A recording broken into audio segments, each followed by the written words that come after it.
All right, what is going on, people? You know that sound is the Unfiltered Band, which means another episode of Unfiltered. This one, an Unfiltered Saturday live coming at you on Twitter. If you're there, jump in the bio and subscribe. Get on the YouTube channel and join. Tell your friends and family about the Unfiltered Revolution and get on board. This is episode number 72 of Unfiltered, a Saturday live edition. Hadn't planned on doing one. Felt like kind of putting something out there and talking some sports with you. So we'll do it in a live variety today. You can hop on board and talk about whatever you want and interact live along the way if you'd like on Twitter as well as we jump on board here and talk some sports. We're going to get into a lot of things here on the show. Including kind of, giving you a heads up on some of the stuff that's going on here at Unfiltered or that has to alert it to your attention. But if you want to jump in on Twitter along the way live, you can just tweet me and I'll happy to respond to or get into anything that you want. Now, I wanted to start here. We'll do some baseball. I want to do a little bit of NBA and I've got some life stuff too here to get to before we get through on a Saturday morning. When you sit here at this point in life, first of all, if you're a sports fan, this is one of my favorite times of the year, every year, because if you're a fan and you're involved in all of these sports and you're locked in, I mean, now your attention's starting to kind of go in different places. You're a baseball fan, so you're locked in clearly because the postseason is coming up.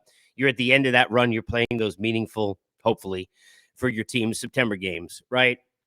You've got the NBA and the NHL both right here coming around the corner with preseasons and, rookie camps and all sorts of stuff getting underway. You've got, college basketball coming up soon, college football, and of course, right now in full throttle here on a Saturday, and the NFL getting into the second NFL Sunday of the season. So it's one of really the great times of year where there's so many different things that, normally as a sports fan, I think one of the great things about this time of year is that you may root for a baseball team that sucks, so they're kind of out of it, and it's like, you're just sitting there and you're watching the tight end that wears 87 and he's sitting there playing second base, and you're Brian Hayes, and we'll get into that at third base yesterday. If you don't know what I'm referring to, you will. And you've maybe done the to use my old friends, the 1-2-3 Cancun, right? And you're checked out.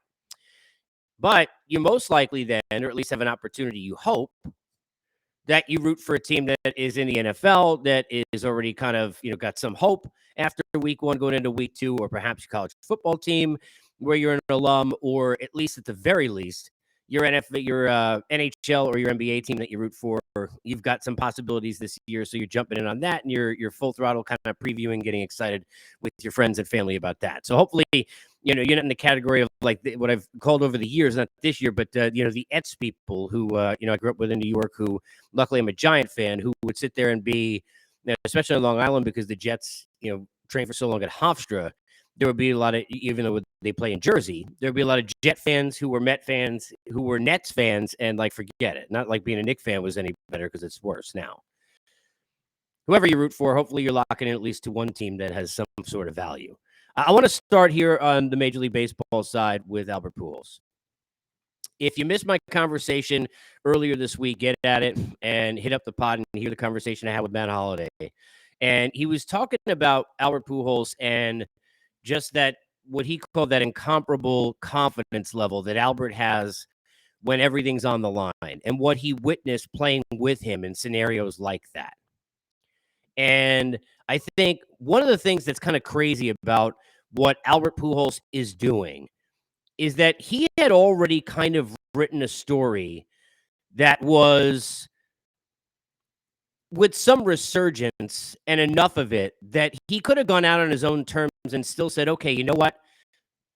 The Angels thought I couldn't hack it, couldn't play anymore. I know I got more in the tank, but I went to the Dodgers. I played a role. I was able to finish things off in St. Louis. I got to the All-Star game, had the home run derby moments, and, was able to kind of, do it on my own way, right? Which is where we all kind of want to be. He already had that. Albert Pujols already had that before all of this the last few weeks. But as Jason Stark and I were discussing in the pod I did yesterday that I put out, and check that one out, this is, it's almost, you can't say out of nowhere because it's Albert Pujols, but it's almost out of nowhere. It's such a joy to watch this. And what I keep saying that we're forgetting within all of it, we are, because we're watching the chase for 700 and he's now 2 away, is that we're going to get October baseball with Albert Pujols. We're going to get, think about across the landscape, the legends of the game we're going to see in the postseason this year. Another run with Max Scherzer, another run with Justin Verlander. We're going to get one final, push with Albert Pujols and with Yadier Molina and with Adam Wainwright all together still. Where Molina and Pujols are going to go in together into Cooperstown, right, 5 years from now. I mean, all of that is just crazy, and it's such an amazing story. But what Albert is doing, it's one of these things where, and I've said this a lot over the years, we as fans, we're so fickle and so weird in so many ways. One of the ways that we are really strange is that we always are comparing at the beginning of somebody's greatness, their greatness to everybody in the past. Then once the greatness becomes an every year thing, if they're really one of the greats, like Mike Trout is, and certainly Albert Pujols is, just as an example, right? Two guys who, by the way, mind you, also both played on the Angels on a 98-win team that went home in 3 days to the Royals a few years ago. But these are guys who they almost, sometimes you get, which doesn't make any sense, like fans get bored by the greatness. So like at some point in the middle of Albert Pujols' first 10 years of his career, which I've said many times, is when you think of all the things that were going on when he did it, everything else, the pitcher, Albert Pujols' first 10 years of his career. And hit me up on Twitter at Casey Stern. Let me know it in the comments on the YouTube side if that's where you're watching. I'm curious if you disagree. But I think you got to say this first decade was as good as any first 10 years of anybody's major league career on the hitting side. It's amazing. Go back and look at the numbers. It's a joke.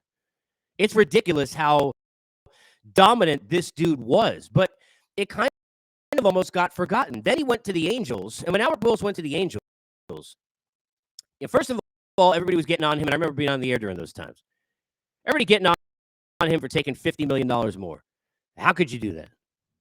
I can't believe he left. He told us he loved us and all of that kind of stuff. And now looking back at it, a lot of that, his time heals all wounds, not all, but some. It is worn off, clearly. And now in the return to St. Louis, everything is kumbaya and wonderful. But Albert Pujols did what a lot of us would have done. He had a $50 million difference in where he was going. And they weren't asking him to go, clean the ice after hockey fights for the next, decade. They were asking, go play baseball. Just got to deal with traffic on the 5 freeway. Like, I think I can do that for $50 million extra dollars, right?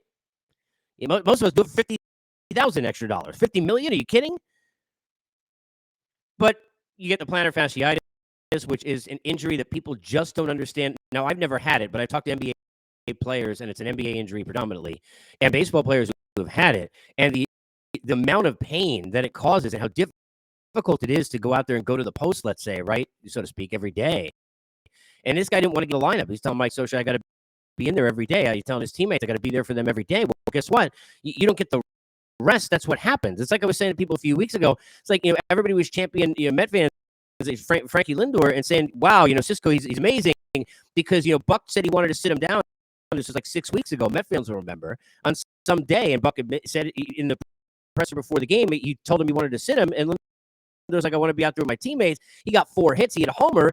And then 3 weeks later, Lindor's being honest and saying, hey, look, it happens in a long season sometimes. We're hitting a wall, and Met fans were jumping on, how could you hit a wall? Like, what the hell? Well, if you wanted to play every day and you love so much he's being that way, this is what happens. Well, we love that Albert Pujols was the way he was and is, where he wanted to be there every day for his teammates, but the guy could barely walk.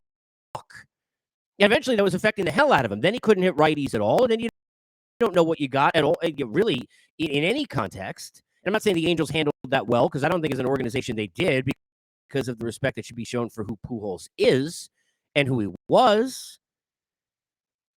But for him to write this chapter at the end of his career the way he's doing it is amazing. It's amazing. I don't know what else there is to say. And I go back to, we're excited about, and I think we all are, and everyone's rooting for him to get that 700th homer, and I hope he gets it. I want to play every day. Lefties, righties, or vendittis, as I say. I don't care. I want to see him play every day. But he's going to get it.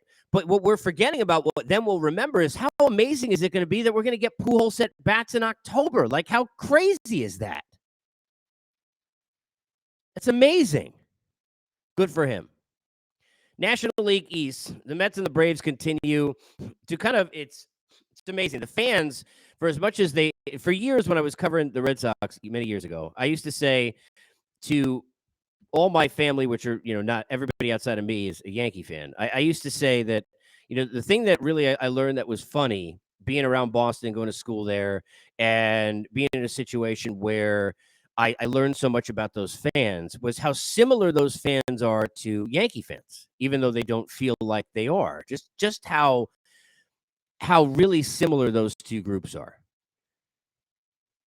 Mets and Braves fans and the Mets and Braves as a team have mirrored each other all year. Mets fans are getting on Braves fans. Braves fans are trolling Met fans as well. They should, and I would do it to myself if I wasn't myself, right? But these teams can't take advantage of the other team when they're slumping or when they're losing to bad teams. Here they are. They both win again yesterday. And now you still have a separation of one in that division. Ozzie Albies now back, obviously, for the Braves, which is big. Max coming back for the Mets. Marte on the men, those things big. McGill as well. So, we're going to get these teams full throttle as they sit now, 13 days away from their big series. And as I've said before, and we'll say again, it's going to come down to those 3 games. I mean, that's really where we're at. There's not going to be enough separation where the Braves can't win all 3 and jump back in first place. And by the way, with these 2 teams, who knows after that, in the following 3 games, they could still go the other way, but because of a letdown. But I think, you're going to have the gap be right within there where those 3 games are going to matter.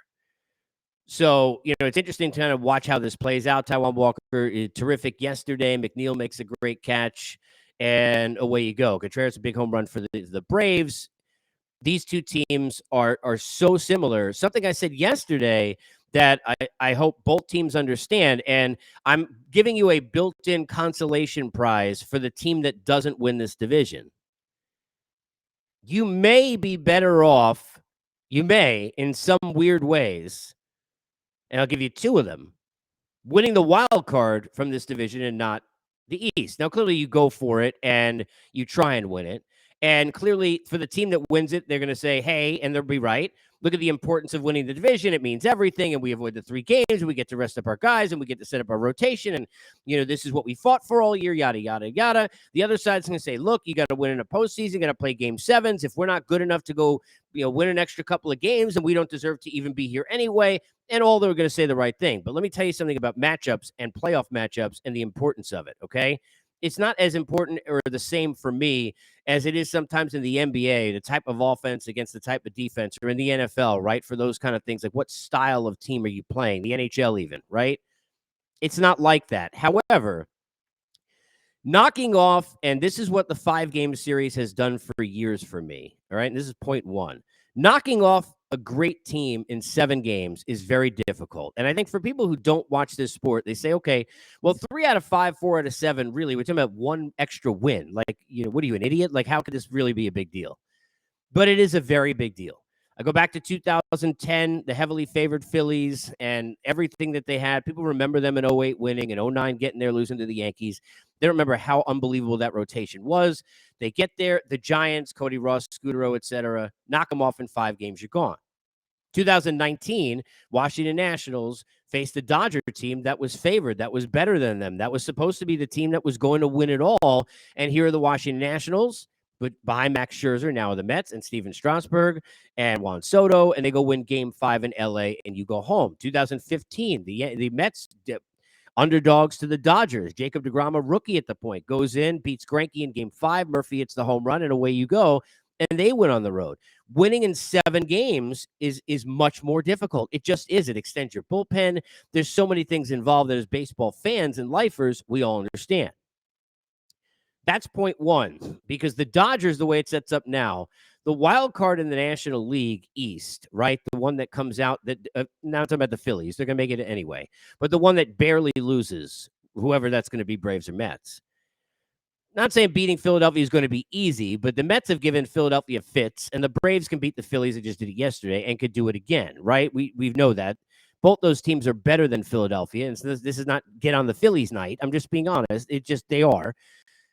And then you get the Dodgers in a 5-game series instead of being on the other side of that bracket and having a very good chance you're going to run into them in a 7-game series where their depth and all the different things that they throw at you in that lineup and you having to dig deeper into bullpen arms you don't want to use in the middle of that series, who can't get bats like, Betts and Freeman and Turner out, et cetera, and the Turners and the Muncies, and the list goes on and on and on. And in the playoffs, even a Chris Taylor and how many other guys are going to step up. It's extraordinarily difficult, right? So in 5 games, way easier to try and knock those guys off. The other part of it is the layoff. And this is something that we're going to talk about in this new postseason format a lot. Yes, the benefit is set up your rotation. Maybe they're, 4th best guy, 5th best guy, whoever, right? Or a shortened rest guy is turned around to face, your dudes who have been waiting, your horses at the front end of the rotation to go pitch. Yeah, I understand that. But at the same time, you have to understand that baseball is about momentum. I go back to that thing in Little Giants. Mr. Momentum is changing his address. In baseball, he's changing his address all the time. Like, he can't get his mail. The address is changing so often. And how many times have we seen sweeps where guys just all of a sudden they think, we're walking on water, we got extra rest. Another team is playing a 7-game series, and they barely made it in on the flight to go to media day, and that team's wiping you off the field because it doesn't matter who's starting, it doesn't matter how tired they are. They've been so locked into that Game 7 mentality. You're trying to turn that switch again, and you're down 2-0 in a series before you know it, even at home. Home and road didn't matter to Madison Bumgarner in Kansas City pitching best pitching performance in a postseason I've ever witnessed in person. And, those kind of things, look, your bats go cold, all the momentum is slowed down, and that wasn't a layoff situation. But I'm just saying in general, those things, there's a reason why you think about the year, I remember in 2007 when the Rockies won, 22 in 23 days or whatever it was. And, my guy, Matt Holliday, with the slide, with touch home or not, doesn't matter at this point. They get in, and all of a sudden there they are, and they're facing the Phillies, and no problem, right? Kaz Matsui, I still remember the grand slam was I think off Kyle Loesch. But then they got, after all that momentum, eventually it slowed down. They got hit with a layoff. And, I remember talking to Spilly when we worked together over the years, but I've talked to other people on that team who truly believe, I don't know if we would have beaten the Red Sox, but a big part of what happened was we had to sit there and wait when they swept at the Diamondbacks. You got to sit there and wait. That's hard. So how's the layoff going to affect you? So as much as you go for the division, and clearly I'm not saying don't try and win it. I'm not saying it can't be advantageous to you. I actually think in this specific situation, when you take the layoff of the new format and the Dodgers in 5 versus 7, it's very possible we may look back at it and the wild card winner in the National League East is representing the National League and not the team that wins that division. It's very possible. So, while both kind of fan bases go crazy about fighting for the division, these are things to pay attention to and to remember. I wanted to bring this up. I mentioned Ke'Bryan Hayes about the Met game yesterday. I didn't see this live when it happened, and I caught it this morning. And great job by Todd Zeal on SNY in noticing this, or whoever in the production truck noticed this. But if you go on my Twitter after this, or if you're, listening on the podcast, Apple, Spotify, or watching on YouTube right now, and it's not, Saturday morning, go back in my Twitter and scroll through, and you'll see that I posted the video of this. Now, I had the pleasure of the last 2 years that I was with SiriusXM having Derek Shelton as a weekly guest. He's a terrific dude. I love this guy as a person. I love his makeup, his attitude. He really is. He's the kind of guy you want to go, run through for and all that other kind of stuff. He's got a great attitude. And Ke'Bryan Hayes, obviously, we're talking about the pedigree with Charlie and all that stuff. An unbelievable talent. One moment is not going to define a life, but one moment could be the defining lesson that you get in a life or a career. And when this gets brought to his attention at some point, and this will get brought to his attention if you're Ke'Bryan Hayes at some point here in the next couple of days, when he realizes that this video is out there and he got caught doing this. If nobody saw it on the field, they're going to see it. I think it's going to be really powerful for him, because if you watch the video, and I'm looking at it now, you've got Escobar coming home from third base, and as he's passing, and Joey Cora is waving in Eduardo Escobar, he passes by Ke'Bryan Hayes, right, who is sort of kind of watching things, not active. The things you'd say to your kids, forget about being a professional in life, like, 1-2 ready, like, where are you in this play? Who are you backing up? Where are you supposed to be for coverage? Where are you on the cutoff? Like, what is your job here, right? Not only is he standing still, but and watch the video afterwards. He has his glove off. He's holding it. He's not even on his hand. He reaches into his pocket as Escobar is passing. I don't think I've ever seen that before. In the middle of a play. Now, a guy doing it or an 8-year-old doing it before a pitch, yes, right? A guy doing it when, he should be paying attention because the rest of the team's having a mound meeting and he's not there, things like that. While a guy is rounding, literally Escobar's passing him by third base, Brian Hayes is reaching into his pocket and he's eating sunflower seeds in the middle of the play. Sorry, you sit a game for me for that. He's not playing today for me. And I like Derek Shelton. I don't know what they'll do when they see that. He's not playing for me. Not today. He's a great player. He'll learn a lesson. I'm not saying I've heard he's a great kid. Like all these things are, again, but in a moment, you got to have it's a teaching moment. You can't be that way. You know why? Because the rest of the team who doesn't have his talent, the rest of the team is not going to get treated the way that he gets treated because they don't have his talent. The rest of the guys who are trying to get jobs, who are busting their ass for a team that sucks and doing the best they can, not to just play out the string, 1-2 Cancun, go book their trip to the Bahamas or whatever on September 17th. Those people, right? They can't see you accept that. You can't accept that. Now, I don't think they saw it during the game because on that play, like he should have been, the rest of the team is probably paying attention to everything else that's going on in the play and where they're supposed to be. But they're going to see it now. You sitting today for me. No chance. No chance. You're not getting a pinch hit. I don't care if bases loaded. I got to throw up a pitcher. No chance. No way. For a team that is garbage, isn't doing anything, it's that fight that you want. It's the way, look, and I'll give, and I'm not trying to make this about Derek Shelton because I do really like him. But give an example about a situation that shows you the way that things are supposed to be handled. Go watch the way that the Diamondbacks played a couple of years ago when Torey Lovullo was there with that team, and they went through like a 3-33 stretch, I think it was, maybe in the second half. They were so bad. They were only a year off of where they had spent 6 weeks in first place, and everybody was thinking about them taking next steps, and they had all the injuries. They were playing a bunch of guys. There's so many guys out. They were playing a bunch of guys that nobody ever heard of. I'm not saying there weren't excuses outside of David Peralta, who was in the lineup at the time, but they were like 3-33. They were so far out of it, and this team was busting their ass every single day and making each other proud for how much they were being held accountable. You got to hold Brian Hayes accountable. You cannot have that. That can't happen. That's unacceptable. That is complete garbage. Like that is one of those, you got to treat him like you would treat somebody who wasn't, now I'm saying outside of Reynolds now, but in terms of like young future, maybe the best player on the team, right? He's your guy that you're kind of, no offense to O'Neal Cruz, right? Or he in that mix, wherever you want to put it. And I love O'Neal Cruz, but you can't allow that to happen. I mean, you can't be in sunflower seeds in the middle of a play as a runner in the middle of a live play going by you to go score. Like, are you kidding? You can't be doing that, man. That's some garbage. Hot garbage. Astros, a lot of hot, not much garbage. They clinched yesterday, and a lot of people are forgetting in the American League about the Astros because to circle back to the beginning of this conversation when I mentioned Pujols and talked about Trout, the Astros now are kind of that boring team that but they're so good. They're just like every day we expect. I mean, look, Framber Valdez, right? I mean, we just expect them to. They playing every day the way he'd been pitching in terms of we're giving you quality every single day. Bake's got that team going. They've got a lot of talent. They've got a lot of pitching. Obviously, Jordan is a monster.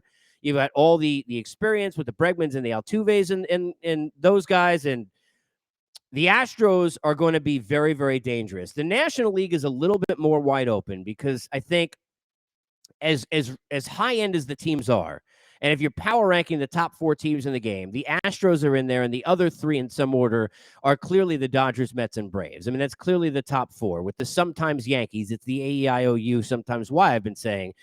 Dodgers, Astros, Mets, Braves, sometimes Yankees, right? And with not discounting or trying to get on or disrespect the Mariners or the Cardinals or the other teams who are right there outside the Jays, who maybe the next 3 kind of right outside that mix, right? But who in the American League is going to really test the Astros and be the biggest test for them and the biggest deterrent to them getting to a World Series? I'm curious. Tweet me at Casey Stern. Jump in if you're getting this late and not on the live version. Hit me up either in the comments on YouTube or write me a note on Twitter. I'm curious. If you're rooting for the Jays, do you believe it's you? If you're rooting for the Yankees, if you're rooting for the Seattle Mariners, are you really believing it? If you're rooting, I love Tito, the Guardians. And I said yesterday, my guy Scott Merkin, who covers the White Sox, does a great job, MLB.com, had something out yesterday, a tweet about the division.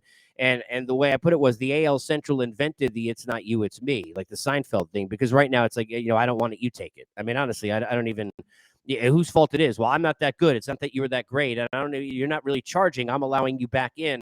Like, I can't even believe that, like, the Twins are even a thing. The White Sox are even a thing. The Guardians probably should have put this away. But, they've got a little bit of a little engine that could kind of thing about them. I love the way they play. I love the story. I love all of that. But we're back patting them. I'm doing it right now because they can't beat Houston, right? I'm saying it. I think Toronto's the most dangerous team in that group. I do. But I'm curious your take. Who really kind of has a chance to knock off the Astros? And congrats to them on clinching for Houston, who got that done yesterday. Wanted to touch on just one NBA thing specifically, and then I want to get into something of the life variety and much more important before we get done here. Russell Westbrook, I kind of feel bad for Russell Westbrook. I do in some ways, and I'll explain why. This dude's got so much talent. Now, look, in sitting there and covering the NBA during, some of the years that Russell, was having great outputs from a standpoint of statistically, but then would be the last guy you'd want with the ball in his hands in a big spot where you're sitting there begging, please allow him to give it to Paul George or whoever the teammates would have been at the time, because it's like, really? Like, I don't understand. Like, why do you think you have to have the ball at the end of the game? You can't shoot. You should drive to the basket and get fouled, and that you could do every time, but sometimes you don't, or, and you're not allowing what the defense is doing when they're going after you and then dishing it off and being unselfish. He would, in those spots, have those selfish moments.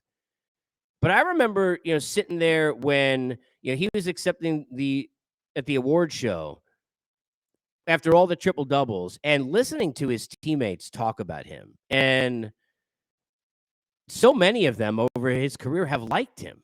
And that's where I go to. It's not like what it means, like what we see, right? It's what seems to be real in real life for these guys who are there with these players. It's okay to be brash. It's okay to, be bold and be airy. There's a lot of that comes with success in the NBA.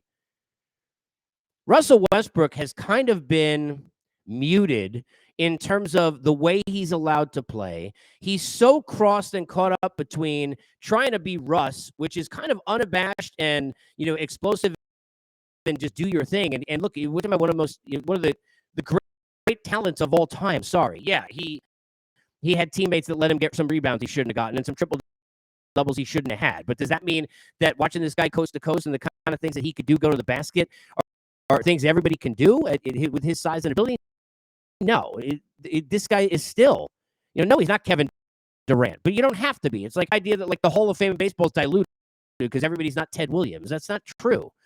No, he's not Kevin Durant, but Russell Westbrook's Russell Westbrook. But lately, he's not even Russ. He's like, the confidence level is down. He feels like he's got to acquiesce to other people too often, right? So a lot of that, I think, has put him in a spot where he's not even the same guy anymore. He's not. It's not the same dude. And for me, I think, clearly he needs a change of scenery. But when you think about the situation now with the Lakers, it's like they're trying to trade him because of the contract more than anything else. They're trying to, here's a guy who doesn't want to get bought out and make that statement about his career, right? And then even though he'd have a choice to go, so he just doesn't, once you do that, then you're that dude. He don't want to be in that category.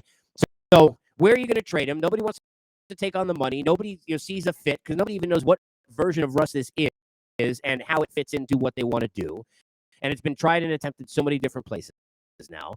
You bring in Schroeder. You're still trying to make 3-team, 4-team deals. The Lakers being as creative as they can. But what if you quote unquote get stuck with Russell Westbrook?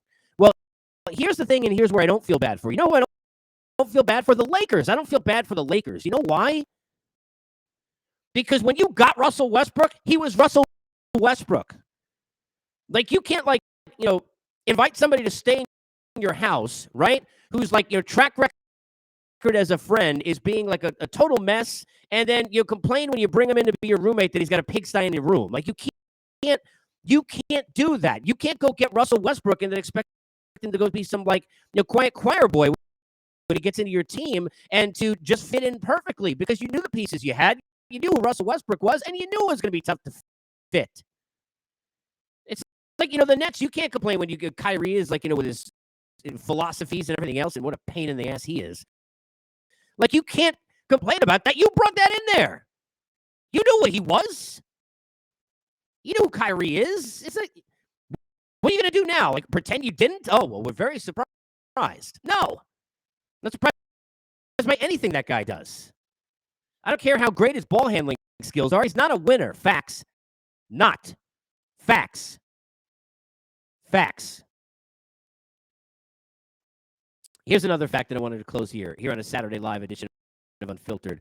And remember, just as a reminder, and I'm going to reference one now in this little life piece that I'm doing and explain, something important that happened yesterday. But a bunch of episodes this week. I had Steve Phillips on some of the rule changes. Great conversation with Jason Stark about that. And if you missed his piece in The Athletic or didn't hear a conversation about the mystery of the infield dirt, as a baseball fan, you do nothing else right now. Don't even listen to the rest of this right now. And go right now, listen to that, then come back and finish this. Conversation with Jason Stark is up. Isles fans, that's the true to my heart. And I was so excited to do this yesterday. I'm so thankful that he did it with me. But Brendan Burke, the voice of the Isles, he's just fantastic. I've been chatting with him over the years, talking about kind of getting a chance to get up there at UBS and see those guys. I haven't yet, but I'm so happy that he was able to come on to the podcast and we chatted and talked Islanders, previewed the season. Had fun with that yesterday. Buck Martinez this week, and so happy to see my dude healthy and enjoying the sport that he loves. There's a lot of other great conversations. Had Jim Duquette this week, Matt Holliday, Spilly, a bunch of different guys. Get on and listen to all of those conversations. But I had one yesterday with, and I'm wearing the shirt today, the hat, conversation with Howie Rose yesterday, voice of the Mets. And we talked about a number of things, including coming up on the date of the anniversary of September 21st, 2001, and the Piazza, highlight in that game and that moment, which I've discussed on the pod before. We talked about a lot of things with the Mets this year, including Mets Twitter. Had a lot of fun with that. But I want to end here with something we discussed yesterday at the front of our conversation when Howie and I got together. And that is the sad passing yesterday of John Stearns at 71. The piece of that I wanted, and Howie and I talk about it a lot in the pod, so I'll leave that there. But I want to talk about one specific thing here. This guy knew the writing was on the wall. He was not healthy. His son was even trying to convince him not to go to Old Timers Day. But he went to Old Timers Day and went and was part of those festivities. It's part of all of that. Because he wanted to be a part of that one last time. He wanted to be around his friends, his baseball family, see those guys, be part of those moments, even got down to first base and was coaching first base. You could tell his health wasn't good. But now seeing, what happened here with his sad passing, just what? Is it a month even later? It's less than that probably. You get why he pushed and wanted to do that and that moment. And, we've got reminders all the time of what's important, people. We're in a September where we just, past September 11th. I just mentioned September 21st. Those are reminders. Berto Clemente Day just happened. Reminders about the kind of person you should be when you're on the earth. Reminder about how short life is. Reminder about how precious of a gift it is. And that's something that I have discounted at times in my life, just like all of you. It's a Thursday or something's going on, and you're like, I don't want to deal with this shit, right? And I got problems with people. You don't like so and so in your office, and your family, and your roommates, your dorm mate in your college, your high school class, your teacher, whatever age you are. We all got that. But the message is that this guy he knew. A lot of us don't know when it's time. He knew and made a point to do something that was important for him, for the people he cared about, and for the things he wanted his life to be about, to have that last moment. A lot of us don't do that because we don't know when the time is. A lot of us don't do that because we think, I'm Teflon. I got time. I'm 27. No matter what age. I'm about to be 44. We're all that way.